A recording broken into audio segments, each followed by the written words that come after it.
Good morning बच्चों। आज मैं आपको चैप्टर 6 का लाइफ प्रोसेस जिसमें हम रेस्पिरेशन पढ़ेंगे वो बताऊंगी। पिछले चैप्टर में हमने न्यूट्रिशन पढ़ा था। न्यूट्रिशन में हमने देखा था कि फूड से हमें फूड का हमने सिंप्लीफाई देखा था कि फूड को कैसे सिंप्लीफाई किया जाता है पूरा डाइजेस्टिव सिस्टम में।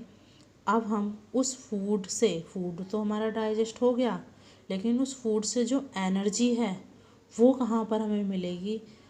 वहाँ पर हमने देखा था कि जो फूड है, फूड के जितने न्यूट्रिशंस होते हैं, कौन से न्यूट्रिशंस, प्रोटीन, कार्बोहाइड्रेट और फैट, वो ब्लड वेसल्स द्वारा एब्जॉर्ब कर लिए गए थे। अब वो ब्लड वेसल्स उस फूड को कहाँ पर लेके आएंगी, सेल में लेके आएंगी। लेकिन यहाँ पर हम रेस्पिरेशन पढ़ेंगे, जहाँ पर रेस्पिरेशन में हम कौन सी गैस लेते हैं, ऑक्सीजन गैस लेते हैं। यह ऑक्सीजन गैस कैसे हमारी सेल तक पहुँचती है वो हम यहाँ पर पहले देखेंगे। यहाँ पर रेस्पिरेशन की क्या डेफिनेशन है कि the process in which energy obtain by the body, यानी कि वो प्रोसेस जो बॉडी एनर्जी ऑब्टेन करती है उस प्रोसेस को हम क्या कहते हैं, रेस्पिरेशन कहते हैं। रेस्पिरेशन का मतलब यहाँ पर सांस लेना नहीं है। रेस्पिरेशन वो तो ब्रीथिंग होती है, रेस्पिरेशन का पार्ट है ब्रीथिंग। लेकिन रेस्पिरेशन में क्या होता है, जब हम ब्रीथिंग से ऑक्सीजन लेते हैं और उस वो ऑक्सीजन जो है जब फूड को एनर्जी में कन्वर्ट करती है उसको हम रेस्पिरेशन कहते हैं। तो यहाँ पर है क्या डेफिनेशन बनेगी, the process in which energy obtain by the body. अब यहाँ पर रेस्पिरेशन को हम ह्यूमन रेस्पिरेशन की बात कर रहे हैं। ह्यूमन रेस्पिरेशन में हम ब्रीथिंग करते हैं। ये हमारा एक ब्रीथिंग जो है एक एक्सटर्नल आउट ऑफ सेल, यानी सेल से बाहरी मैकेनिज्म है। यानी ये बाहरी मैकेनिज्म है जो सेल से बाहर होती है, यानी एक्सटर्नल आउट ऑफ सेल। तो आउट ऑफ सेल से ब्रीथिंग जो होती है उसमें हम एक तो होता है इनहेलेशन और दूसरा होता है एक्सहेलेशन। इनहेलेशन जब हम सांस अंदर लेते हैं उसे हम इनहेलेशन कहते हैं। एक्सहेलेशन जब हम सांस को बाहर छोड़ते हैं उसे हम एक्सहेलेशन कहते हैं।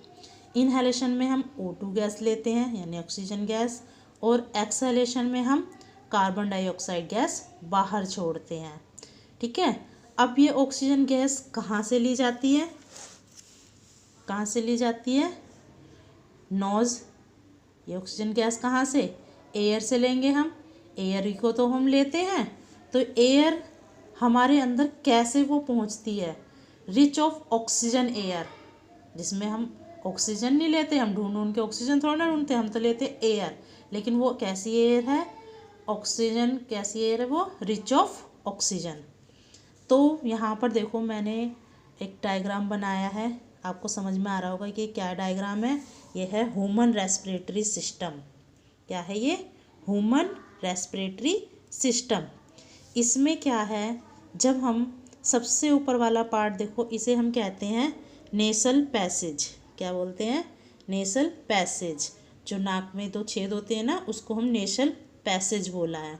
वहाँ से एयर अंदर जाएगी और अंदर जाके वो कहाँ पर निकलेगी, फेरिंग्स से होते हुए, जिसे हम थ्रोट यानी गला भी बोलते हैं, फेरिंग्स से होते हुए लैरिंग्स पर पहुँचेगी। लैरिंग्स क्या है, एक साउंड बॉक्स है। उससे होते हुए यहाँ पर ट्रैकिया में पहुँचेगी। ट्रैकिया क्या है, एक सी शेप्ड विंग्स ऑफ किसके, कार्टिलेज के बने हुए होते हैं। ये कार्टिलेज जो एक हार्ड मसल्स का बना हुआ होता है। ये हार्ड मसल्स का क्यों है, क्योंकि ये क्या ना हो, ये दबे ना, जो एयर आती है उससे दबे ना, ये आपस में जुड़े ना, इसलिए ये हार्ड कार्टिलेज की बनी होती है। जब ये ऑक्सीजन हमारे अंदर जाएगी, फिर वो यहाँ पर देखो 2 पार्ट में डिवाइड वेसल्स हैं जिन्हें हम ब्रोंकाई कहते हैं। क्या कहते हैं, ब्रोंकाई कहते हैं। ये ब्रोंकाई 2 ब्रांचेस में डिवाइड हो जाती हैं, इसे हम ब्रोंकाई कहते हैं।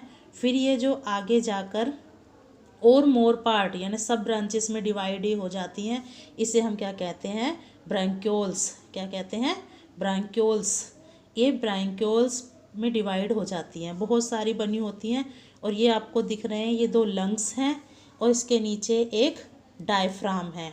ये मसल्स डायफ्राम होता है। इसका क्या वर्क होता है, ये हमारे इनहेलेशन और एक्सहेलेशन में मदद करता है, ऊपर नीचे सांस लेने में हेल्प करता है।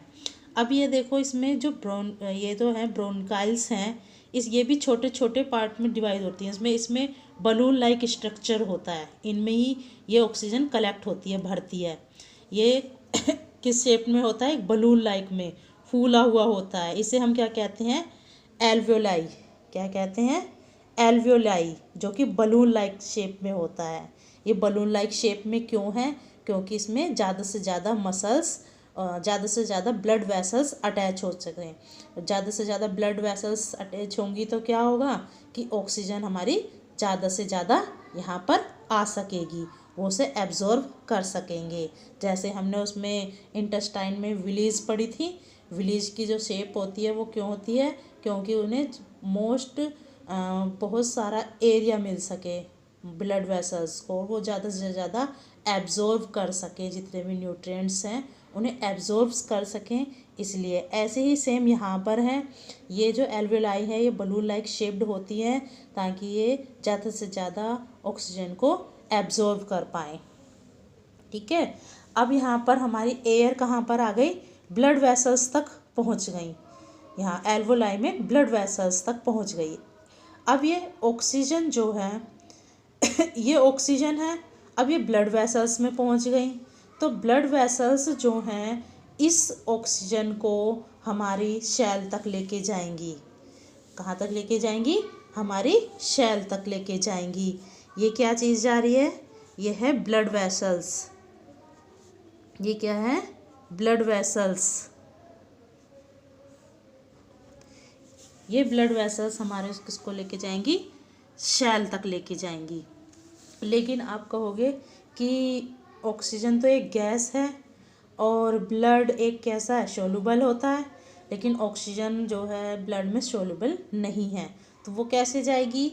उसके लिए ब्लड में हमारा एक रेस्पिरेटरी पिगमेंट्स होता है। क्या होता है, रेस्पिरेटरी पिगमेंट, जिसे हम क्या कहते हैं, हीमोग्लोबिन।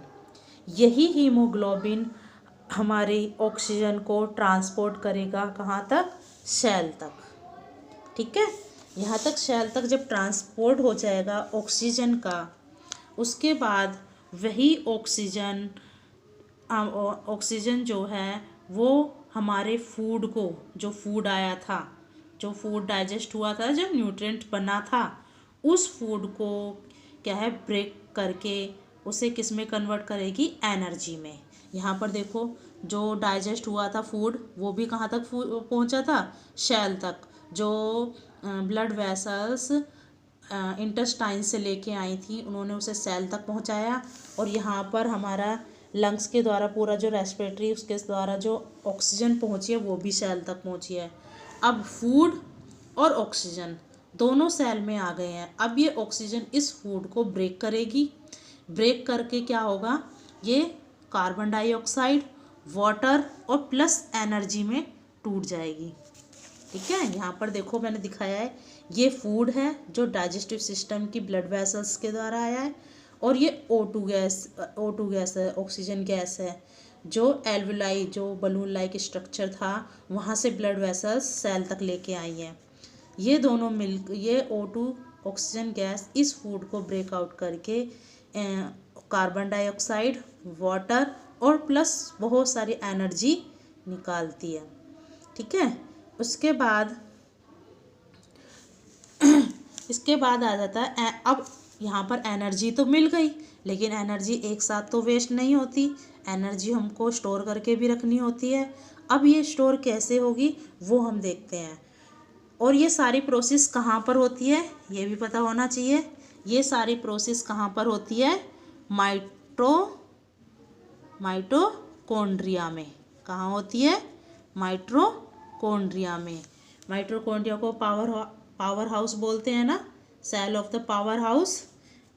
ठीक है, अब ये जो एनर्जी यहाँ पर रिलीज़ हुई है, ये एनर्जी को हमें स्टोर करके भी रखना होता है।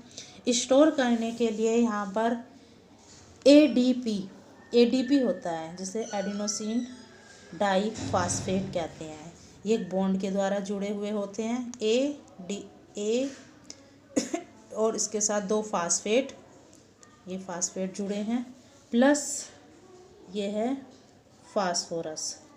फास्फोरस एक बॉन्ड के द्वारा इससे अटैच होता है। इसी बॉन्ड को हम क्या कहते हैं, एनर्जी, जो स्टोर हुई है एनर्जी, ये स्टोर एनर्जी है।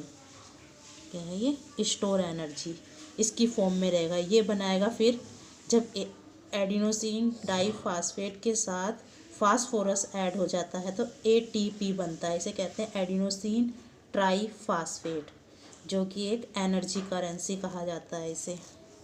यह है एक एनर्जी करेंसी, इसमें स्टोर रहती है ये एनर्जी।